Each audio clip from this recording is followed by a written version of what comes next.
সম্মানিত দর্শক এবং শ্রোতাবৃন্দ, আমি যশোরী বাংলাদেশি সেবা পার্টির পক্ষ থেকে আপনাদের সকলকে জানাই সালাম। আমাদের দেশে তিন শ্রেণীর উলামায়ে কুফফার রয়েছে। তার ভিতরে এক শ্রেণী হলো সালাফি মুসলমান, আর এক শ্রেণী হলো সুন্নি মুসলমান, আর এক শ্রেণী হলো শিয়া মুসলমান। এরাও আবার একে অপরকে কাফের বলে। এখন আপনি যদি রবের শান্তির পৃথিবীতে কোরআন মেনে চলেন, তাহলে এরাও আপনাকে কাফের বলবে। যেমন ভারতের গোয়েন্দা সংস্থার পক্ষ থেকে সৌদি আরবে বসানো হয়েছে একজন মতিউর রহমান মালদহিকে। সেও একই কায়দায় কোরআন মান্যকারীদেরকে কাফের বলে। আমাদের দেশের উলামায়ে কুফফার যারা রয়েছে 150 জনের মতো বা 150 জন প্লাস, এরাও কোরআন মান্যকারীদেরকে কাফের বলে। আবার কোরআন মান্য করার দাবিদার রয়েছে আমাদের দেশে কিছু কোরআনিস্ট। তারাও আবার যারা মসজিদুল হারামকে মানে, কোরআনকে মানে, 24 জন নবী রাসূলদেরকে মানে, এদেরকেও পথভ্রষ্ট বলে।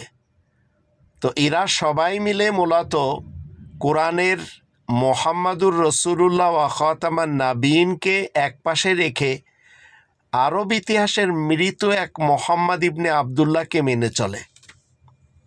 অথচ তার ব্যাপারে কোরআন আমাদেরকে শিক্ষা দিয়েছে, মুহাম্মাদুর রাসূলুল্লাহ ওয়া খাতামান নাবিয়িন দ্বারা সত্যায়িত হলো,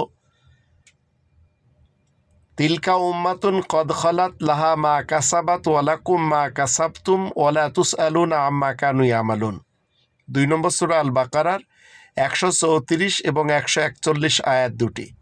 তারা ছিল দূর অতীতের একটি দল, তারা চলে গেছে। তাদের কাজকর্ম তাদের জন্য, তোমাদের কাজকর্ম তোমাদের জন্য, তাদের ব্যাপারে তোমাদের কাছে কোনো কিছু জিজ্ঞাসা করা হবে না। তো যে মুহাম্মদ ইবনে আবদুল্লাহ ইবনে আব্দুল মুত্তালিব ইবনে হাশেম 1400 বছর পূর্বে মারা গেছে, তার বানানো 4 খলিফা মারা গেছে, আবার তার দেওয়া সুসংবাদ আশারায়ে মুবাশশারা তারাও মারা গেছে। তাদের ব্যাপারে আমাদের জীবিতদের কাছে আল্লাহ কোনো কিছুই জিজ্ঞাসা করবেন না। মুসলমান, শিয়া, সুন্নি, সালাফি তারা যেভাবে আরব ইতিহাসের এই মৃত মোহাম্মদকে মানে, তদ্রূপ আর এক শ্রেণীর বাংলাদেশিরা মানে গোলাম মোহাম্মদ কাদিয়ানীকে, তাকেও তারা নবী মানে।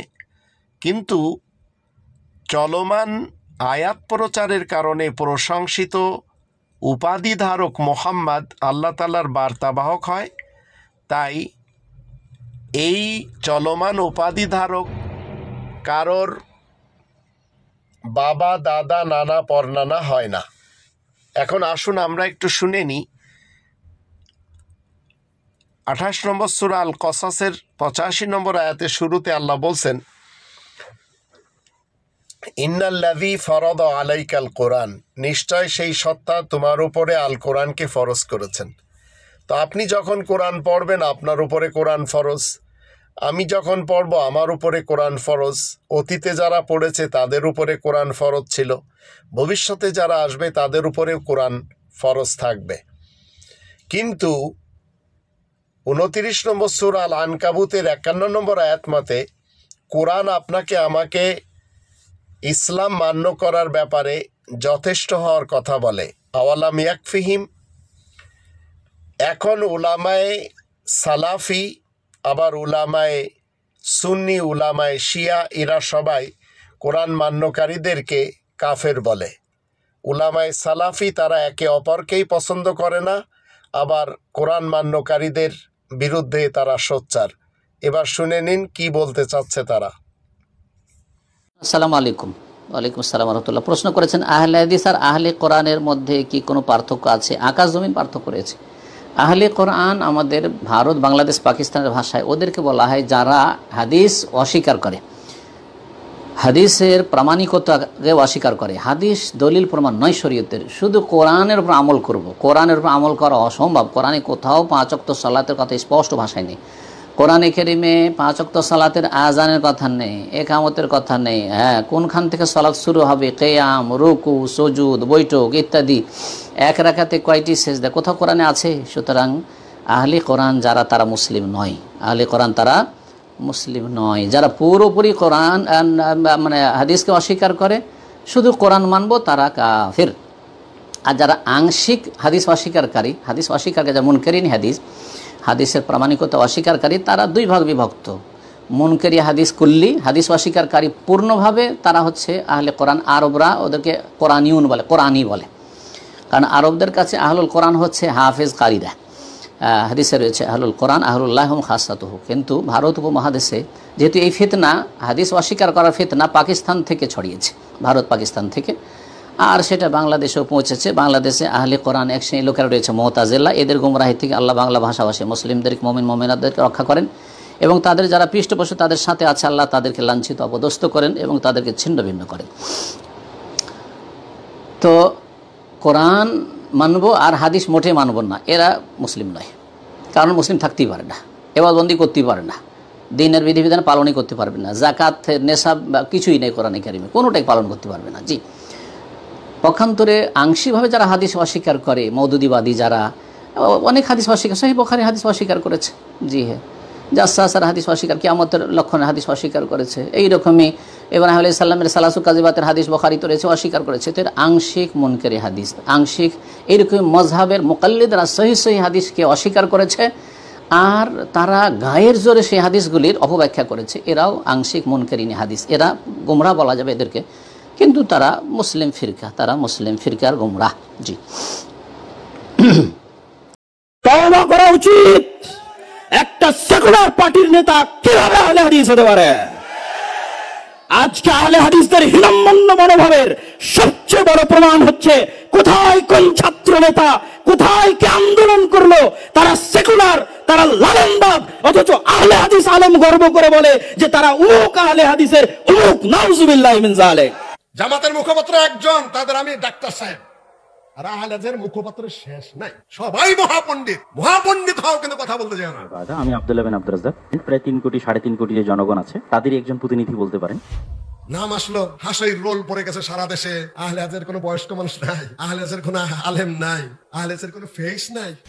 আমি আমার নাম কেটে আরেকজনকে ঢুকালাম, আর তুমি এত বাচ্চা ছেলে, তোমার কমন সেন্স ধরলো না যে প্রতিনিধি কে হতে পারে। তোমার যোগ্যতা নিয়ে আমার কোনো দ্বিমত নাই, তোমার ব্রেন নিয়ে আমার কোনো দ্বিমত নেই, তবে তোমার কমন সেন্সের অভাব আছে। ডক্টর ইউনূস সাহেবের আর একটা দূরদর্শিতা থাকা দরকার। আলেমরা আমাদেরকে নিয়ে মুজলিস করছেন, আলেমরা আমাদের মুজলিস করবেন। আমাদের আহলে হাদিসের মধ্যে দুটা বড় বড় সংগঠন আছে না নেই? জমিয়তে আহলে হাদিস। আমরা বাংলাদেশের একক, ভারত, পাকিস্তান, নেপাল, মায়ানমার, এক কথা গোটা ভারত উপমহাদেশে আহলে হাদিসকে এক নামে চিনে যারা, এটা হচ্ছে জমিয়তে আহলে হাদিস। এটা একটা প্ল্যাটফর্ম।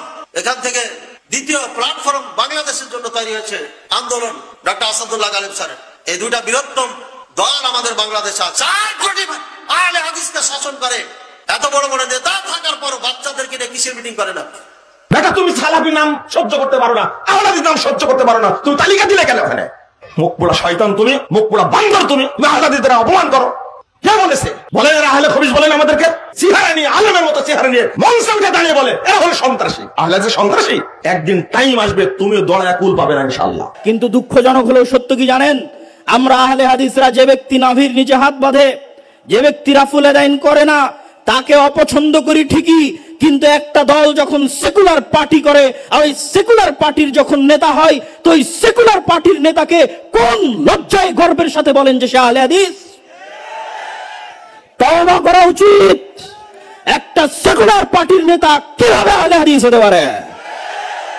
আজকে আহলে হাদিসদের হীনম্মন্য মনোভাবের সবচেয়ে বড় প্রমাণ হচ্ছে, কোথায় কোন ছাত্র নেতা কোথায় কি আন্দোলন করলো, তারা সেকুলার, তারা লালনবাদ, অথচ আহলে হাদিস আলেম গর্ব করে বলে যে তারা উমুক আহলে হাদিসের উমুক, নাউজুবিল্লাহ মিন যালিক।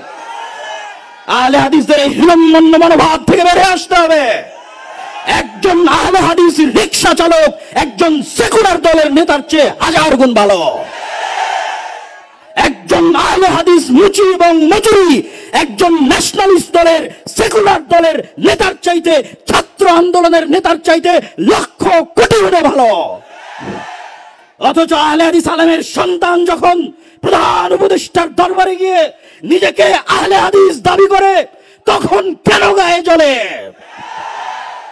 আমি কি নিজেকে আহলে হাদিস দাবি করতে পারি না? আহলে হাদিস কি ব্রাহ্মণ্যবাদ, যে নির্দিষ্ট একটা গোত্র নির্দিষ্ট একটা দলের জন্য সীমাবদ্ধ থাকবে? পৃথিবীর আশেপাশে করে উত্তর থেকে দক্ষিণ, পূর্ব থেকে পশ্চিম, যেখানে যারা কোরআন এবং সহিহ হাদিসের মতবাদের উপর অটল থাকবে তারাই আহলে হাদিস। আল্লাহু তাকবীর, আল্লাহু তাকবীর।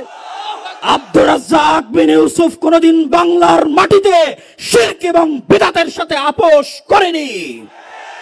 আব্দুর রাজ্জাক বিন ইউসুফের সন্তান হিসেবে যদি কোনদিন শিরক এবং বিদআতের সাথে আপোষ করতে হয়, দাওয়াতি কাজ বন্ধ করে দেব, তবু শিরক এবং বিদআতের সাথে আপোষ করব না।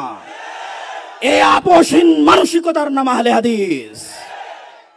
আর একজন আহলে হাদিস আলেমের সন্তান হিসেবে, আহলে হাদিস আকীদা লালনকারী হিসেবে পৃথিবীর যে প্রান্তে আমাকে উপস্থিত করা হোক না কেন, পৃথিবীর যে কোনো জায়গায় আমাকে ডাকা হোক না কেন, সেই প্রত্যেক জায়গায় আমি নিজেকে আহলে হাদিস বলেই পরিচয় দিব। আর গর্বের সাথে বলতে চাই যে একটা সেকুলার পার্টির নেতার চাইতে, লালন মতবাদে বিশ্বাসী নেতার চাইতে একজন আহলে হাদিস রিকশা চালক, একজন আহলে হাদিস দিন মজুর, যার আকীদা সালাফি, যার বিশ্বাস সঠিক, সে বেশি ভালো, বেশি কল্যাণকর আল্লাহ সুবহানাহু ওয়া তাআলার নিকটে। অতএব আহলে হাদিসদেরকে আপোষকামী মনোভাব থেকে বের হয়ে আসতে হবে। এই আপোষকামী মনোভাবের কথা আল্লামা আব্দুল্লাহিল কাফি আল কুরাইশি তার ইনফেরিয়রিটি কমপ্লেক্স আহলে হাদিস পরিচিতি বইয়ের মধ্যে তুলে ধরেছেন।